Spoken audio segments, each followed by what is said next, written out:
Welcome back to Introduction to Geology. I'm Dr. William Patterson, and we'll be talking about earth materials today with a particular focus on the rock cycle and economic mineral deposits. What are rocks? Rocks come in three primary types: igneous, sedimentary, and metamorphic. We're going to cover each of these individually here. First up, igneous rocks. These are rocks that form after molten material solidifies, in this case, magma or lava. This particular example is a coarsely crystalline granite. This coarse size of the crystals, this coarse texture of this rock, tells us that the rock formed very slowly. Up next, sedimentary rocks. These are products of weathering and erosion of rocks exposed at the Earth's surface.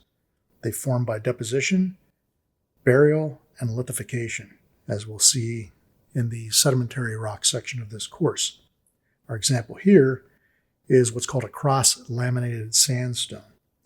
And you'll see some bedding planes here that are at different angles. This is because of a change of depositional environment, a change in the flow of water in this case. Last but not least, metamorphic rocks. These form under relatively high temperatures and pressures in the deep crust and the upper mantle, but they can also form right at the Earth's surface in the case of contact metamorphism, when previously existing material comes in contact with molten material like a lava flow. Recrystallization occurs in the solid state, so minerals aren't actually melting, they're just changing as they're being heated and squeezed, much like food changes when you cook it. Our example here is what's known as a gneiss. Putting it all together, we have our igneous rocks that come from molten material, sedimentary rocks that form at the Earth's surface as a result of the breakdown chemically and physically of previously existing rocks, followed by sedimentation and then compaction and lithification, and metamorphic rocks, which are previously existing rocks that get cooked. Now, when you look at an igneous rock or a metamorphic rock or sedimentary rock, you're going to notice some similarities and some differences. One of the similarities is the presence of quartz. Quartz is very common in each of these rock types. It's common as a potentially large crystal in igneous rocks, just about any size in sedimentary rocks that come from the original igneous rock, and then metamorphic rocks, which might metamorphose quartz that came from a sedimentary rock, which in turn came from an igneous rock. Feldspars can be found in all three of these rock types. So seeing feldspar in a rock isn't going to tell you whether it's igneous, metamorphic, or sedimentary. The same as quartz wouldn't tell you which type of rock you were looking at. Now, clay minerals are found in sedimentary rocks. These are the product of the weathering of feldspar for the most part, and therefore they're only going to be found in sedimentary rocks. Micas are found in igneous rocks quite commonly. They can be found in sedimentary rocks, but they're usually so friable and busted up that you don't see them readily, if they're there at all and haven't been converted into clay. Pyroxenes you're going to find in igneous rocks. These are relatively high temperature minerals, so they're unstable at Earth's surface temperatures and pressures, so they go away once they're exposed. You won't find those in sedimentary rocks. You will find them appearing in metamorphic rocks that are cooked igneous rocks or cooked sedimentary rocks. Olivine is a very high temperature mineral, only found in igneous rocks. You will not find olivine in sedimentary rock unless it's an exceptional case. Metamorphic rocks, on the other hand, have some very characteristic minerals. Garnets, once you learn to recognize a garnet, you'll know you're looking at a metamorphic rock. Pyroxenes, not quite as easy to pick out. Starlite is absolutely easy to spot, and it's a great thing if you're trying to identify a rock. It tells you immediately it's metamorphic. Same with kyanite, a distinctive bluish rock with a bladed habit that has actually two different hardnesses depending on which direction you try to scratch it, just to throw some complications into the mix. So if you see starlite or kyanite or garnet, you know you're looking at a metamorphic rock.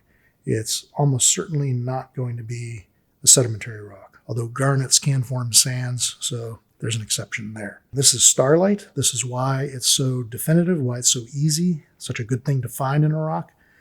It tends to form these twin crystals, either at 90-degree angles or at 60, 120 degree angles as seen here. It's a mostly opaque mineral with a white streak, fairly hard, and a relatively complex chemistry. Again, very distinctive. People make jewelry out of these things for its magical powers. Just kidding, there's no magical powers. I'm not kidding about the jewelry though. Okay, so now looking at igneous rocks in a little bit more detail. Igneous rocks can form as extrusive igneous rocks when magma erupts at the surface. The rapid cooling of the fine ash or lava develops tiny crystals. The resulting rock, such as this basalt seen here, is a fine-grained or glassy texture. The reason it's fine-grained is because these crystals formed very, very quickly. They didn't have time to grow. Now, if we have an igneous intrusion, molten material squeezes into a void in the crust here. This intrusion may cool quite slowly. When this material does cool slowly, the crystals have time to grow. So you'll have some very large crystals developing in a very slowly cooling igneous rock. Again, it's a very distinctive thing. Now, the same thing happens with metamorphic rocks. Slowly cooling metamorphic rocks will have fairly large crystals.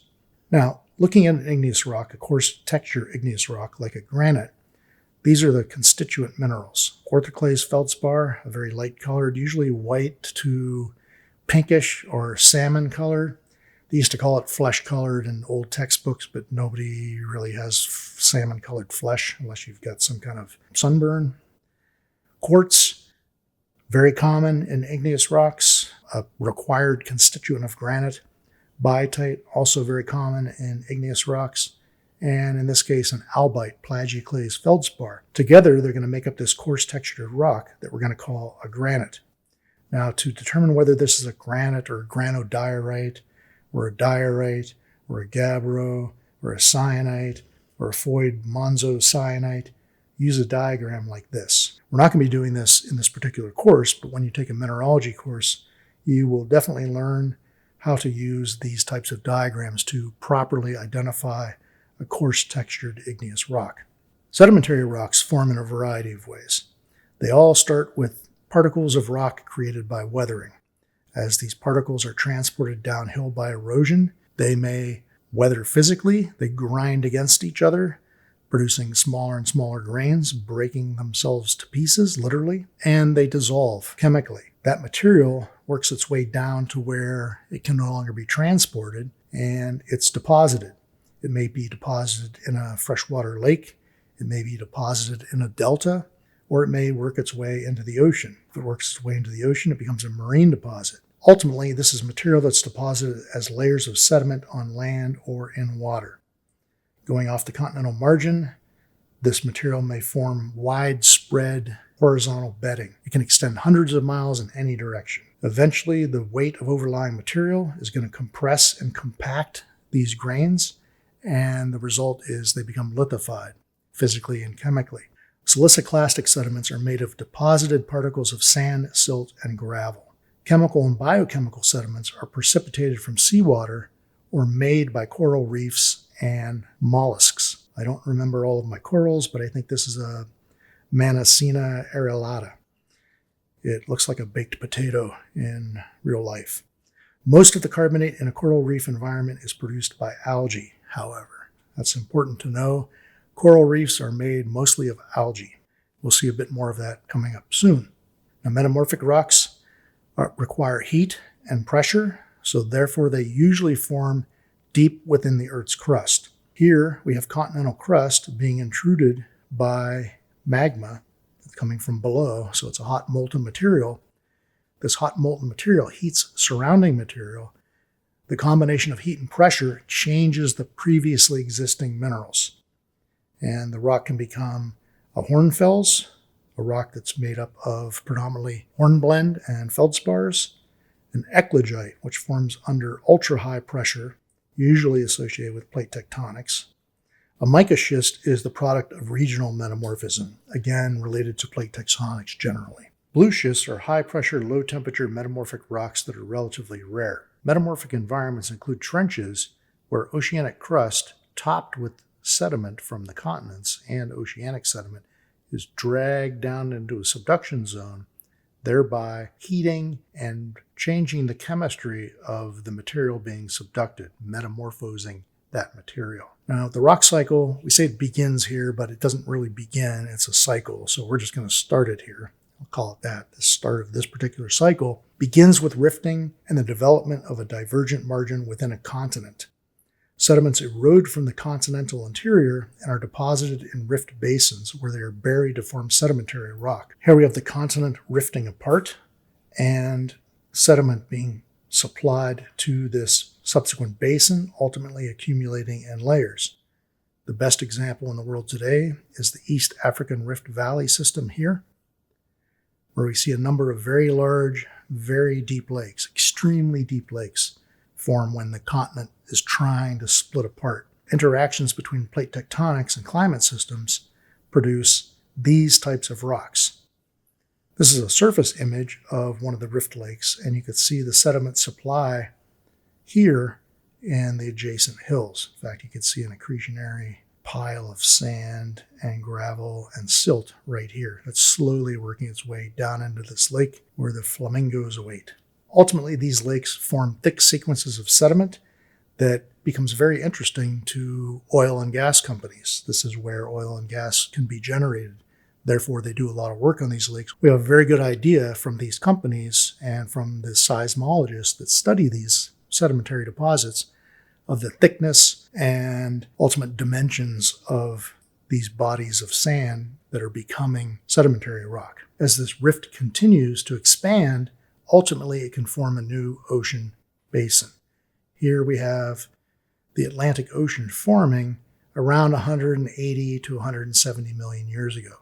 So we're splitting Europe away from North America here and Africa away from North America here. This rifting and spreading continue. A new ocean basin develops. Magma rises from the asthenosphere at mid-ocean ridges and chills to form basalt and igneous rock. New ocean crust is now forming where a continent used to exist. Subsidence of the continental margin results in a sinking of the Earth's lithosphere. This leads to accumulation of sediment and the formation of sedimentary rock during burial.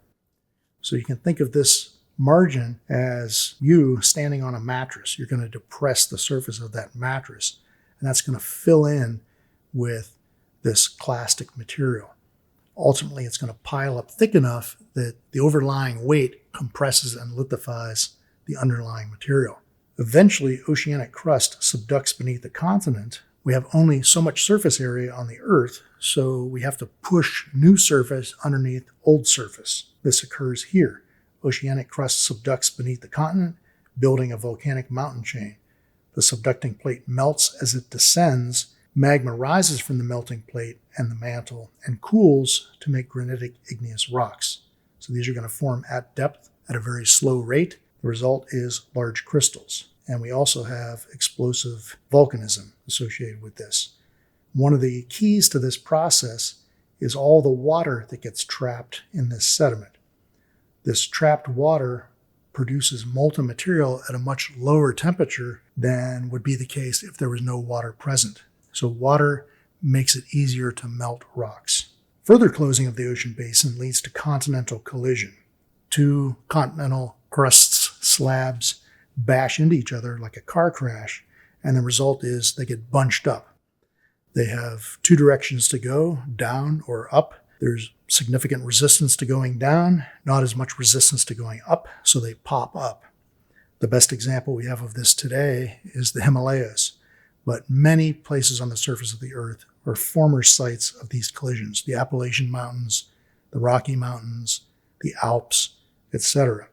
So where continents collide, the rocks are buried deeper or modified by heat and pressure, forming metamorphic rocks. Uplifted mountains force moisture-laden air to rise, cool, condense, and precipitate. So in this case, plate tectonics is leading to a change in the weather system.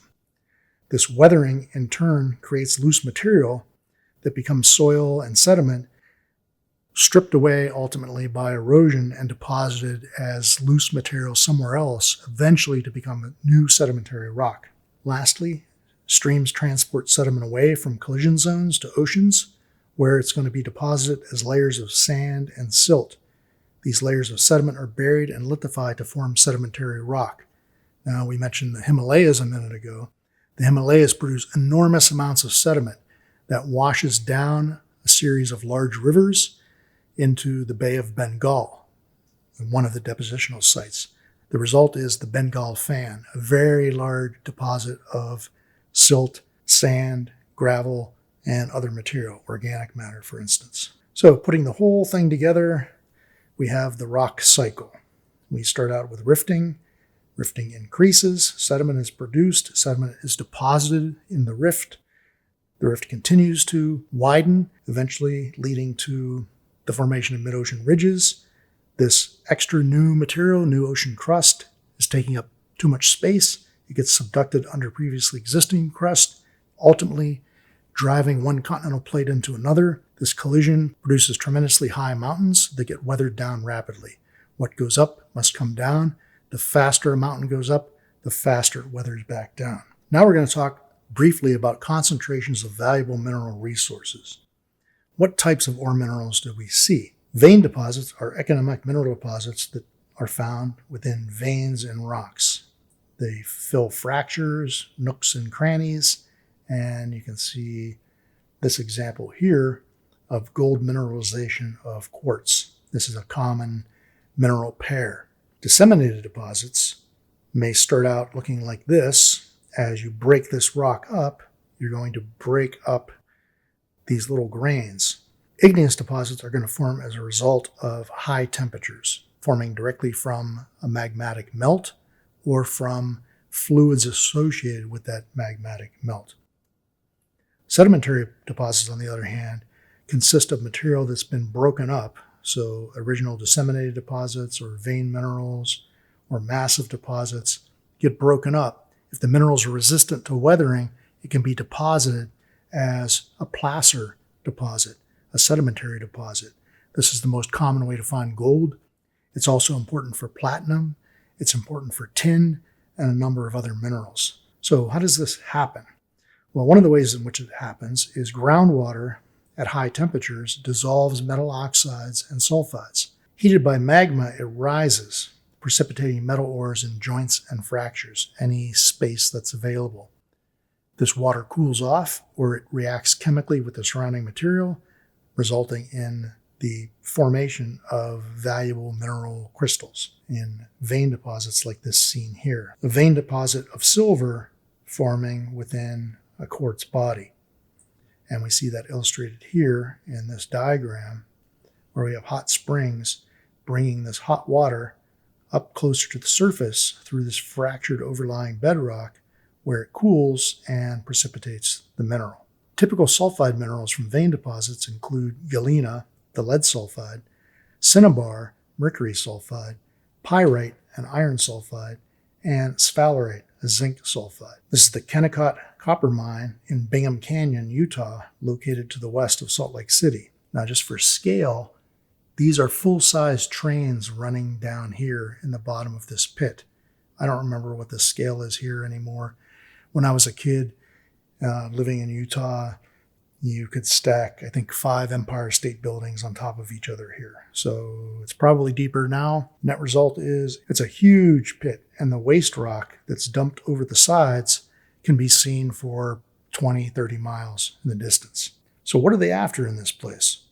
Well, they're after these minerals: chalcopyrite, copper sulfide, malachite, a hydrous carbonate of copper, and chalcocite, a copper sulfide. It turns out there's enough finely disseminated gold and silver in this pit that they actually cover all of their expenses by the accidental recovery of gold. So the copper is all profit. Copper is a limiting critical metal. We only find copper in economic deposits that are very large. We think we found most, if not all of them, on Earth. So as we increasingly electrify ourselves via EVs and power lines and ever-advancing electronics, we need more and more copper, but we're running out of sources. So we need to keep that in mind. Other types of igneous deposits include this in the Stillwater complex in Montana, where we have dark layers of chromite interspersed between lighter silicate minerals. I won't go into details about how this formed because it always confuses my students in a tremendous way, but this is basically an igneous rock that formed via sedimentary processes.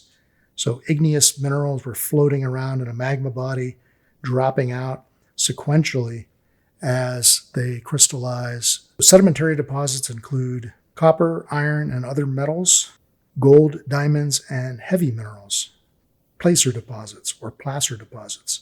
We can find diamonds in these types of deposits. Namibia used to be a primary source of placer diamonds, and we find placer deposits of gold in a lot of locations. Some of the more famous ones include the Klondike gold strikes in the Yukon and the placer gold deposits that led people to move to San Francisco in 1849, ultimately becoming the San Francisco 49er football team.